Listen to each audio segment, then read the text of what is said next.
Welcome to Dweller of the Dark. We are a channel honoring the yellowed and blackened bones of many prominent authors. We will be digging up several obscure, strange, and forgotten authors who influenced many of the great horror, science fiction, and fantasy writers to date. More tales of the horrifying, obscure, strange, and forgotten are climbing out of the tombs. Check out our links below for more information. Subscribe, comment, like, donate, or I'll send the devil of Black Bayou to rip your head off, as we did the like button. Send us ghoulish delights for the Skull and Bones collection. Your pound of writer's flesh will feed our ghouls. For now, children of horror, legion of ghouls. Tonight, we tread through dangerous seas with RobertEHoward's haunting sea horror, Restless Waters. First written in 1934 and published posthumously in Witchcraft and Sorcery, 1974. This one should tide you over eternally. Enjoy. Restless Waters by RobertEHoward. As if it were yesterday, I remember that terrible night in the Silver Slipper in the late fall of 1845. Outside, the wind roared in an icy gale, and the sleet drove with it till it rattled against the windows like the knuckle bones of a skeleton. As we sat about the tavern fire, we could hear, booming above the wind and the sleet, the thunder of the white surges that beat frenziedly against the stark New England coast. The ships in the harbor of the little seaport town lay double anchored, and the captains sought the warmth and companionship to be found in the wharfside taverns. There, in the Silver Slipper, that night were 4 men, and I, the tap boy. There was Ezra Harper, the host, John Gower, captain of the Sea Woman, Jonas Hopkins, a lawyer out of Salem, and Captain Starkey of the Vulture. These 4 men sat about the heavy oaken table in front of the great fire which roared in the fireplace, and I scurried about the tavern, attending to their wants, filling mugs and heating spiced drinks. Captain Starkey sat with his back to the fire, facing a window whereon sleet beat and rattled. Ezra Harper sat at his right at the end of the table. Captain Gower sat at the other end, and the lawyer, Jonas Hopkins, sat directly opposite Starkey, with his back to the window and facing the fire. "More brandy!" Starkey roared, hammering the table with his great knotty fist. He was a rough giant of a man of middle life, with a short, thick black beard and eyes that gleamed from beneath heavy black brows. "A cold night for them that sailed the sea," said Ezra Harper. "A colder night for the men that sleep below the sea," said John Gower moodily. He was a tall, rangy man, dark and saturnine of countenance, a strange, wayward man of whom dark tales were told. Starkey laughed savagely. "Ha ha ha! If you're thinking of Tom Sawyer, you'd best save your sympathy. Earth is the gainer for his going, and the sea is no better for it. A vile, murdering mutineer." He roared the last in a sudden fury and smote the table resoundingly, glaring about as if to challenge any to dispute him. A mocking smile flitted across the sinister countenance of John Gower, and Jonas Hopkins leaned forward, his keen eyes boring into Starkey's. Like all of us, he knew the story of Tom Seiler, as told by Captain Starkey, how Seiler, first mate aboard the Vulture, had sought to incite the crew to mutiny and piracy, had been tricked by Starkey and hanged at sea. Those were hard days, and the captain's word was law at sea. "Strange," said Jonas Hopkins, with his thin, colorless face thrust at Captain Starkey. "Strange that Tom Seiler should turn out bad, and him such a law-abiding lad before this." Starkey merely grunted disdainfully and emptied his cup. He was already drunk. "When does your niece, Betty, marry Joseph Harmer, Captain?" asked Ezra Harper, seeking to change the subject into safer channels. Jonas Hopkins sank back in his seat and turned his attention to his rum. "Tomorrow," snarled Starkey. Gower laughed shortly. "Is it a wife or a daughter Joe Harmer wants that he's marrying a girl so much younger than he?" "John Gower, you'll oblige me by attending to your own cursed business," roared Starkey. "The hussy should be overjoyed to be marrying a man like Harmer, who is one of the wealthiest ship owners in New England." "But Betty doesn't think so, does she?" persisted John Gower, as if intent on stirring up trouble. "She's still sorrowing for Dick Hansen, isn't she?" Captain Starkey's hairy hands clenched into fist, and he glared at Gower as if this questioning of his private affairs was too much. Then he gulped down his rum, and slammed the mug down on the board. "There's no accounting for the whims of a girl," he said moodily.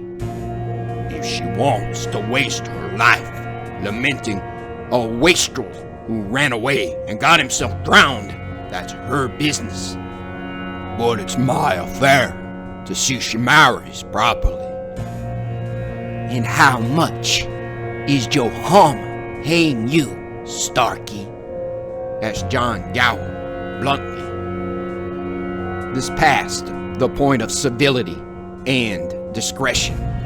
Starkey's huge body heaved up out of his seat, and with a bellow, he leaned across the table, eyes red with drink and fury, and his iron fist lifted.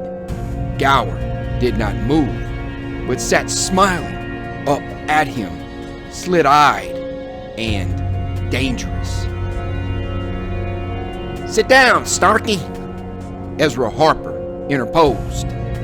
"John, the devil's in you tonight. Why can't we all take our liquor together, friendly like?" This philosophical discourse was cut short abruptly. The heavy door was suddenly thrown open. A rush of wind made the candle dance and flicker wildly, and in the swirl of sleet that burst in, we saw a girl standing. I sprang forward and shut the door behind her. "Betty!" The girl was slim, almost frail. Her large, dark eyes stared wildly, and her pretty pale face was streaked with tears. Her hair fell loose about her slender shoulders, and her garments were soaked and battered by the gale through which she had battled her way.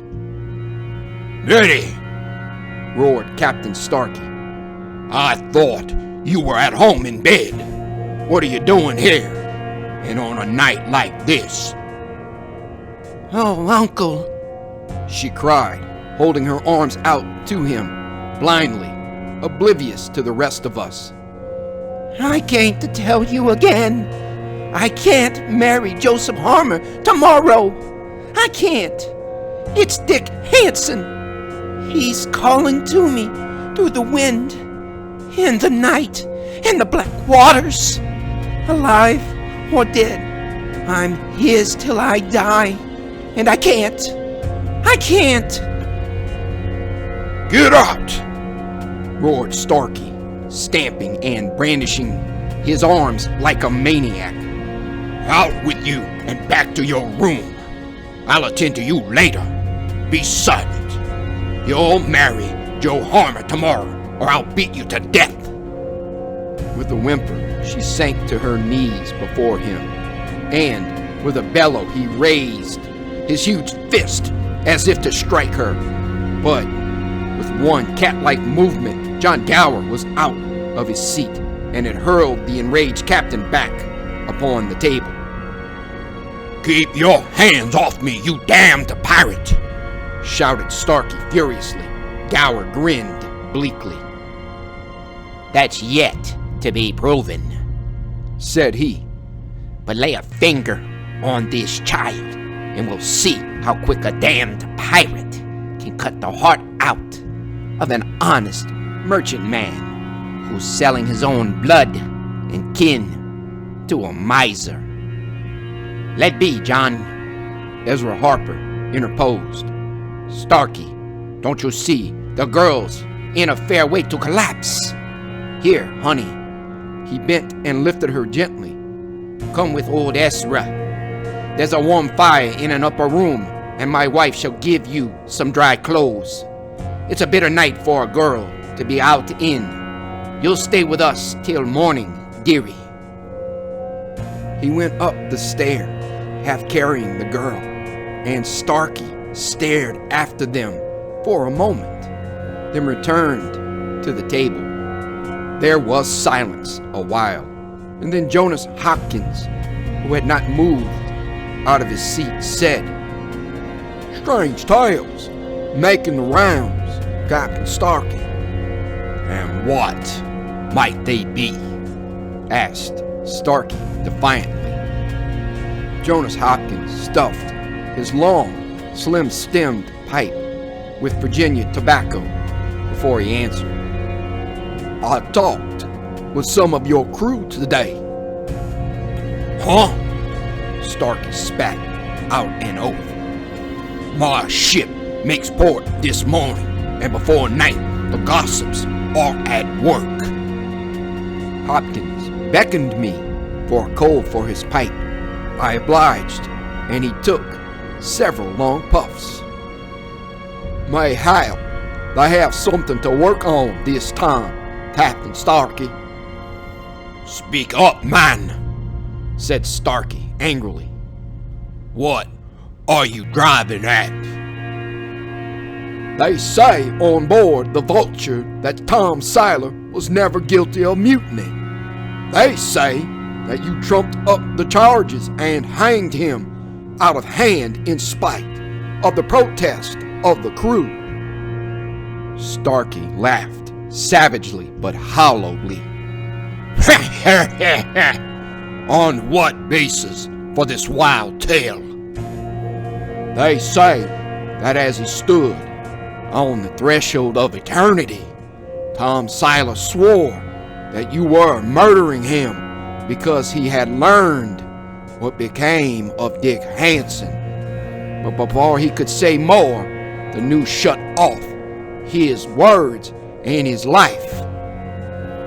"Dick Hansen!" Starkey's face was pale, but his tone still defiant. "Dick Hansen was last seen on the wharfs of Salem one night, over a year ago. What have I to do with him?" "You wanted Betty to marry Joe Harmer, who was ready to buy her like a slave from you," answered Jonas Hopkins calmly. This much is known by all. John Gower nodded agreement. She was to marry Dick Hansen, though, and you had him shanghaied on board a British whaler, bound on a 4-year cruise.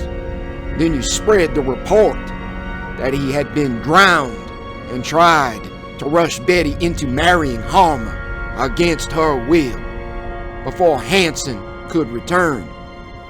When you learned that Siler knew and would tell Betty, you became desperate. I know that you are on the verge of bankruptcy. Your only chance was the money Harmer had promised you. You murdered Tom Siler to steal his mouth. Another silence fell. Outside in the black night, the wind rose to a shriek. Starkey twisted his great fingers together and sat silent and brooding. And you can prove all this? He sneered at last. I can prove that you are nearly bankrupt and that Harmer promised you money. I can prove that you had Hansen done away with.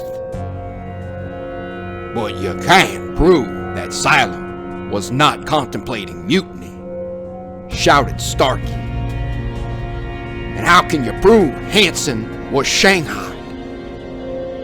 This morning I received a letter from my agent, who had just arrived in Boston, said Hopkins. He had seen Hansen in an Asiatic seaport. The young man said that he intended deserting ship at the first opportunity and returning to America. He asked that Betty be acquainted with the fact that he was alive and still loved her.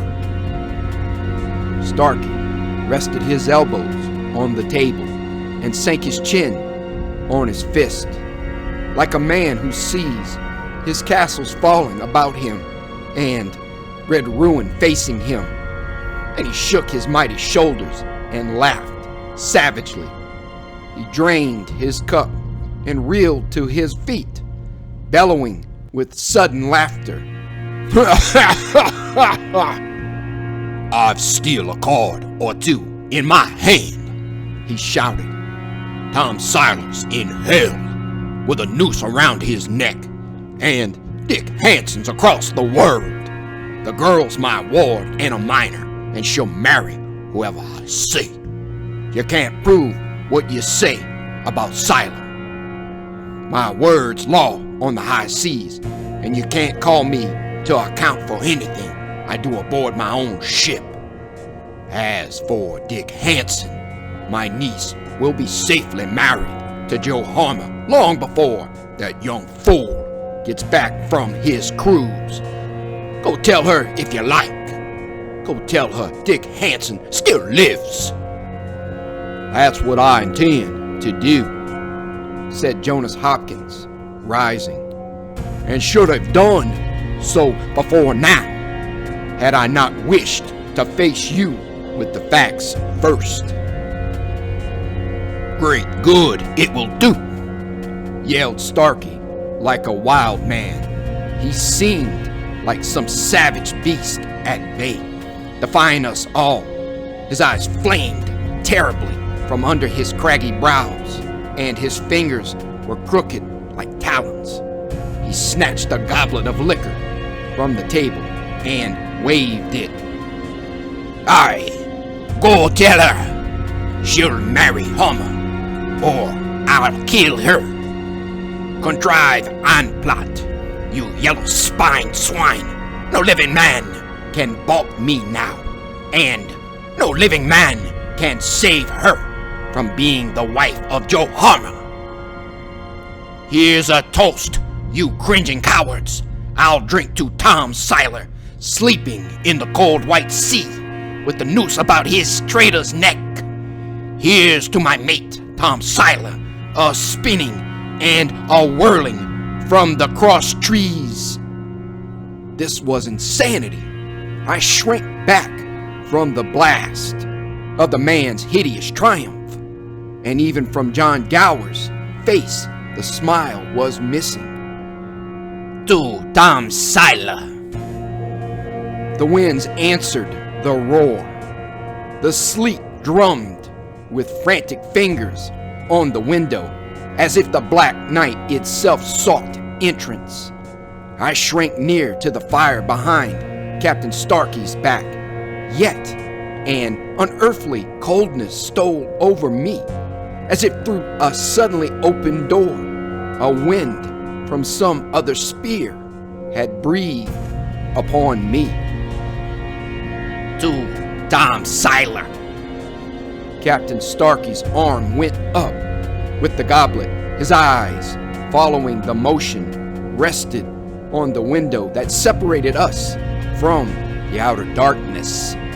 He froze, eyes starting from his head. The goblet dropped unheeded from his hand, and with one deathly scream, he pitched forward across the table. Dead! What killed him? Too much drink and the fire in his evil brain, they said. Yet Jonas Hopkins had turned toward the stairs, and John Gower's eyes were fixed on Starkey's face. Only I looked toward the window and saw there what blasted Captain Starkey's brain and blew out his life as a witch blows out a candle. And the sight has haunted me to this day and will haunt me to the day of my death. The window was rimmed with frost, and the candles gleamed elusively against it. But for a moment, I saw it clearly. A shadowy, nebulous shape that was like the reflection of a man's form in restless water. And the face was that of Tom Seiler, and about the neck was a shadowy noose.